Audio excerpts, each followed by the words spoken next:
আজি আমি এই ভিডিঅ'ত আলোচনা কৰিম ক্লাছ 6ৰ ষষ্ঠ শ্ৰেণীৰ সমাজ বিচিত্ৰা ঠিক আছে সমাজ বিচিত্ৰা নামৰ কিতাপখনৰ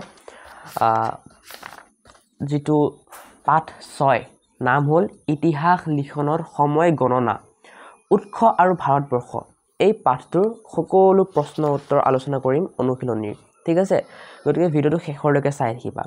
আৰু এটা কথা কৈ দিও মই একেবাৰে প্ৰশ্ন উত্তৰবোৰ একেবাৰে সৰু সৰুকৈ দিয়া ট্ৰাই কৰিছো যাতে তোমালোকে কি কৰিব পাৰা মুখস্থ কৰিবলৈ সুবিধা হয় ঠিক আছে ওকে সো অনুশীলনী 1 নম্বৰৰ প্ৰশ্ন উত্তৰবোৰ আমি চাই লবলা অনুশীলনী 1 নম্বৰৰ ক প্ৰশ্নটো হ'ল শংকৰদেৱৰ জন্মৰ চনৰ পৰা আৰম্ভ হোৱা বৰ্ষপঞ্জীখনক কি বুলি জনা যায় উত্তৰ হ'ব শংকৰাব্দ বুলি জনা যায় বা শংকৰাব্দ বুলি কোৱা হয় ঠিক আছে খ নম্বৰ কি কৈছে ভাস্কৰাব্দৰ আৰম্ভণি কোনজন ৰজাৰ ৰাজ অভিষেকৰ বছৰৰ পৰা হৈছে উত্তৰ হ'ব ৰজা ভাস্কৰ বৰ্মনৰ ৰাজ অভিষেকৰ বছৰৰ পৰা ঠিক আছে এতিয়া গ নম্বৰত আমাৰ কি কৈছে মুছলমান সকলৰ পৰম্পৰাগত বৰ্ষপঞ্জীখনৰ নাম কি উত্তৰ হ'ব হিজৰী বৰ্ষপঞ্জী ঠিক আছে মই যেনেকৈ লিখি দিছো মুছলমান সকলে ব্যৱহাৰ কৰা পৰম্পৰাগত বৰ্ষপঞ্জীখনৰ নাম হ'ল হিজৰী বৰ্ষপঞ্জী এনেকৈ তোমালোকে গোটেই লাইনটো লিখিলে হ'ব বা অকল হিজৰী বৰ্ষপঞ্জী বুলি লিখি দিলেও হ'ব ঠিক আছে যোনে সৰুকৈ লিখিব বিচাৰা এনেকৈ লিখি দিবা হিজৰী বৰ্ষপঞ্জী কাৰণ মেইন আনসাৰটো মেইন উত্তৰটো এইটোৱে হিজৰী বৰ্ষপঞ্জী হয় তেনেকৈ বাকি কিটা কাৰণেও হ'ব যোনবোৰ 1 নম্বৰীয়া প্ৰশ্ন হা সেইবোৰৰ কাৰণে এইবোৰ কৰিবা 2 নম্বৰীয়া কিটা কাৰণে নকৰিবা এতিয়া ঘ নম্বৰটো আমাক কি কৈছে গ্ৰেগৰিয়ান বৰ্ষপঞ্জীৰ আৰম্ভণিৰ বছৰটো কোনজন বিশেষ ব্যক্তিৰ জন্মৰ পৰা গণনা কৰা হয় উত্তৰ হ'ব গ্ৰেগৰিয়ান বৰ্ষপঞ্জী যীশু খ্ৰীষ্টৰ জন্মৰ বছৰৰ পৰা আৰম্ভ হৈছে উঙ নম্বৰটো কি কৈছে আমাক এক দশক বুলিলে কি বুজা উত্তৰ হ'ব এক দশক মানে হ'ল 10টা বছৰৰ সময়ছোৱা মানে 10 বছৰক একেলগে কি বুলি কোৱা হয় এক দশক প্ৰথম নম্বৰটো কি কৈছে আমাক 1000 বছৰক একেলগে বুজাবলৈ কোনটো শব্দ ব্যৱহাৰ কৰা হয় উত্তৰ হ'ব 1000 বছৰক একেলগে বুজাবলৈ সহস্ৰাব্দ শব্দটো ব্যৱহাৰ কৰা হয় ঠিক আছে এতিয়া আমি চাও 2 নম্বৰটো কি কৈছে আমাক ইতিহাস আৰু কাহিনীৰ মাজত কি পাৰ্থক্য আছে উত্তৰ লিখিবা ইতিহাসত প্ৰকৃততে ঘটনাবোৰ লিখা থাকে কিন্তু কাহিনীবোৰ সাধাৰণতে মানুহে সজাই কোৱা কাল্পনিক কথা হয় 3 নম্বৰটো আমাক কি কৈছে ইতিহাস লিখনৰ ক্ষেত্ৰত সবাতোকৈ গুৰুত্বপূৰ্ণ উপাদান কি উত্তৰ লিখিবা ইতিহাস লিখনৰ ক্ষেত্ৰত সবাতোকৈ গুৰুত্বপূৰ্ণ উপাদান হ'ল সত্যতা আৰু ধাৰাবাহিকতা মানে আমি সত্য কথা লিখিব লাগিব আৰু পুৰাকে মানে এটো পিছত এটো ঘটনা হৈছিল এটো পিছত এটো ঘটনা হৈছিল পুৰাকে ধাৰাবাহিকতা বজাই লিখিব লাগিব ঠিক আছে এতিয়া আমি আহো 2 নম্বৰ অনুশীলনী এইটো 2 নম্বৰ অনুশীলনী আমি এতিয়া ইয়াৰ প্ৰশ্ন উত্তৰবোৰ আলোচনা কৰিম ঠিক আছে 2 নম্বৰ অনুশীলনীৰ ক প্ৰশ্নটো আমাক কৈছে ইতিহাস অধ্যয়নৰ উৎস বুলিলে কি বুজা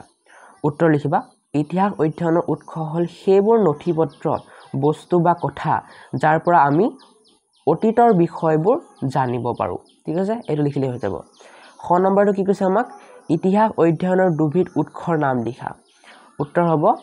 1 নম্বৰ শিলালিপি 2 নম্বৰ পুৰণি পুথি গ নম্বৰ আমাক দিছে এপিগ্ৰাফিষ্টসকলে কিহৰ বিষয় অধ্যয়ন কৰে উত্তৰ লিখিবা এপিগ্ৰাফিষ্টসকলে শিলালিপি তাম্ৰলিপি মুদ্ৰা আদিৰ বিষয়ে অধ্যয়ন কৰে ঘ নম্বৰ আমাক প্ৰশ্ন সুধিছে জীৱাশ্মৰ বিষয়ে অধ্যয়ন কৰা লোকসকলক কি বুলি জনা যায় উত্তৰ লিখিবা জীৱাশ্মৰ বিষয়ে অধ্যয়ন কৰা লোকসকলক পুৰাজীৱ বিজ্ঞানী বুলি জনা যায় ঠিক আছে এতিয়া আমি উঙ নম্বৰ প্ৰশ্নটো চাও নৃতত্ত্ববিদসকলে কোনবোৰ বিষয়ে অধ্যয়ন কৰে উত্তৰ হ'ব নৃতত্ত্ববিদসকলে পুৰণি শিল্পকৰ্ম আৰু মানুহৰ সাংস্কৃতিক আচৰণৰ বিষয়ে অধ্যয়ন কৰে ঠিক আছে 2 নম্বৰখিনি চোৱা ইতিহাসবিদসকলে উৎসসমূহৰ সত্যতা কিদৰে নিৰূপণ কৰে উত্তৰ হ'ব ইতিহাসবিদসকলে বিভিন্ন উৎসৰ পৰা তথ্য সংগ্ৰহ কৰি সেইবোৰ তুলনা কৰি কোনটো উৎস অধিক নিৰ্ভৰযোগ্য তাক বিচাৰি উলিয়াই উৎসসমূহৰ সত্যতা নিৰূপণ কৰে মানে ইতিহাসকলে মূলতে কি কৰে আমাৰ বেলেগ বেলেগ উৎসৰ পৰা কি কৰে তথ্যবোৰ সংগ্ৰহ কৰিব কৰি পেলাই কি কৰিব সকলোৰে তুলনা কৰিব যে এইটো সত্যত কি লেখা আছে এইটো তথ্যত কি লেখা আছে এইটো তথ্যত কি লেখা আছে পিছত তুলনা কৰি যোনটো বেছি সিহঁতৰ বাবে লাগিব যে এইটো বেছি মানে সত্য নিচিনা লাগিছে সেইটোকে কি কৰিব সিহঁতে মানে মেইন তথ্য বুলি মানিব ঠিক আছে আৰু এনেকৈ সিহঁতে কি কৰে সত্যতা নিৰূপণ কৰে তথ্যসমূহৰ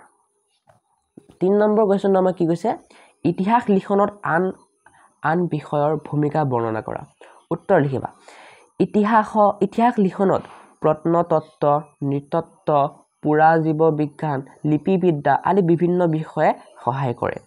এইবোৰে পুৰণি বস্তু জীৱাশ্ম লিপি আদিৰ পৰা তথ্য দিয়ে ইতিহাসৰ কোনো ঘটনাৰ বিষয়ে সেয়েহে ইতিহাস লিখনত এই বিষয়বোৰৰ ভূমিকা গুৰুত্বপূৰ্ণ এটা চোৱাচোন আমি যদি এটা ইতিহাস লিখিব যাওঁ ইতিহাস লিখিবলৈ আমাক ইতিহাসত ঘটা সকলো ঘটনা লাগিব তাত আমাৰ প্ৰত্নতত্ত্ব সোমাই যাব নৃতত্ত্ব সোমাই যাব পুৰাজীৱ বিজ্ঞানী সোমাই যাব বিজ্ঞানো সোমাই যাব লিপিবিদ্যা সোমাই যাব হয় গতিকে এই সকলো আমাৰ কি হয় ইতিহাস অধ্যয়নৰ বা ইতিহাস লিখনত আমাৰ কি হয় বহুত গুৰুত্বপূৰ্ণ হয় এতিয়া অনুশীলনী 3 যেটো তোমালোকৰ কিতাপখনৰ পেজ নম্বৰ 55 আছে এইটো অনুশীলনী 3 ইয়াৰ প্ৰশ্ন উত্তৰবোৰ চাও বলা 1 নম্বৰ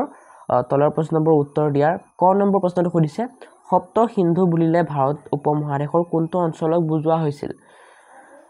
উত্তৰ হ'ব সপ্ত সিন্ধু বুলিলে ভাৰত উপমহাদেশৰ উত্তৰ পশ্চিম অঞ্চলটোক বুজোৱা হৈছিল কোনটো উত্তৰ পশ্চিম ভাৰত উপমহাদেশ বুলিলে বৰ্তমান কোনটো অঞ্চলক বুজায় উত্তৰ লিখিবা ভাৰতকে ধৰি পাকিস্তান বাংলাদেশ আফগানিস্তান ভূটান আৰু নেপালক একেলগে বুজাবলৈ ভাৰত উপমহাদেশ শব্দৰ ব্যৱহাৰ কৰা হয় গ নম্বৰটো কৈছে আমাক অশোকে ভাৰতক বুজাবলৈ শিলালিপিত কোনটো শব্দ ব্যৱহাৰ কৰিছিল উত্তৰ লিখিবা অশোকে ভাৰতক বুজাবলৈ শিলালিপিত জম্বুদ্বীপ শব্দ ব্যৱহাৰ কৰিছিল কি শব্দ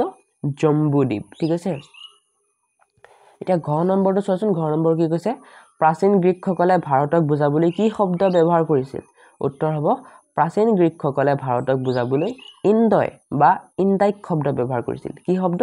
ইণ্ডয় বা ইণ্ডাইক শব্দ ঠিক আছে উঙ নম্বৰটো কি কৈছে আমাক প্ৰাচীন চীনাসকলে ভাৰতক কি বুলি কৈছিল উত্তৰ হ'ব প্ৰাচীন চীনাসকলে ভাৰতক ইন্দু আৰু তিয়ানঝু বুলি কৈছিল ঠিক আছে প্ৰথম নম্বৰ কি কৈছে ভাৰতৰ কোনটো অঞ্চলক ভাৰতম বুলি কোৱা হৈছিল উত্তৰ হ'ব দক্ষিণ ভাৰতৰ অঞ্চলক ভাৰতম বুলি কোৱা হৈছিল পিছত নম্বৰ 2 নম্বৰটো চোৱা 2 নম্বৰ কি কৈছে তলৰ শব্দটো কিদৰে ভাৰত শব্দটো কিদৰে আহিল বৰ্ণনা কৰা ঠিক আছে ভাৰত শব্দটো কিদৰে আহিল বৰ্ণনা কৰা সো ইয়াত চোৱাচোন মই অলপমান ডাঙৰকৈ লিখি দিছো আনসাৰটো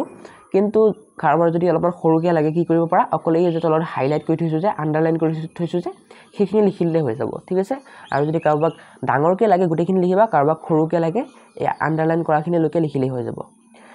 সো উত্তৰটো এনেকৈ লিখিবা প্ৰাচীন কালত ভাৰত নামৰ এজন বৰ প্ৰতাপী ৰজাই ইয়াত ৰাজত্ব কৰিছিল ভাৰত ৰজাৰ নাম অনুসৰি আমাৰ দেশখনৰ নাম ভাৰতবৰ্ষ হয় বুলি বহুতে কয় ভাৰতবৰ্ষ লিখিব পাৰা বা ভাৰত লিখিলে হৈ যাব ঠিক আছে ভাৰত হয় বুলি বহুতে কয় মহাভাৰতত সমগ্ৰ উপমহাদেশখনক ভাৰতবৰ্ষ বুলি কোৱা হৈছিল আৰু উত্তৰ ভাৰতত ভাৰত আৰু দক্ষিণ ভাৰতত ভাৰতম নামটো প্ৰচলিত আছিল এইখিনি লিখিলে হৈ যাব কাৰোবাক যদি সৰুকৈ লাগে অকল এইখিনি লিখিবা ডাঙৰকৈ লাগিলে গোটেইখিনি লিখি দিবা 3 নম্বৰখিনি কি কৈছে আমাক ইণ্ডিয়া নামটোৰ উৎপত্তি বৰ্ণনা কৰা উত্তৰ লিখিবা পাৰস্যৰ লোকসকলে ভাৰতক হিন্দু বা হিন্দ বুলিছিল যি হিন্দু শব্দৰ পৰা আহিছে গ্ৰীকসকলে এই নামটোৰ পৰা ইণ্ডয় বা ইণ্ডাইক শব্দ সৃষ্টি কৰিছিল কাৰণ তেওঁলোকৰ ভাষাত হ আখৰ নাছিল ইয়াৰ পৰাই ইণ্ডিয়া নামটো উৎপত্তি হৈছিল ঠিক আছে সো এইখিনি আছিল তোমালোকৰ প্ৰশ্ন এয়া চোৱা 3 নম্বৰলৈকে আছিল মই গোটেই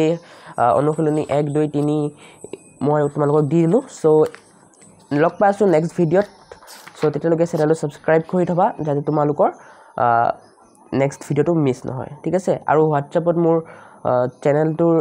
মানে ইনষ্টাগ্ৰাম আৰু হোৱাটছএপ চেনেলটোৰ লিংক আছে গৈ পেলাই ফলো কৰি দিবা বুলি আশা কৰিলো তেতিয়ালৈকে পঢ়ি থাকা চেনেলটো সাবস্ক্ৰাইব কৰি লবা বাই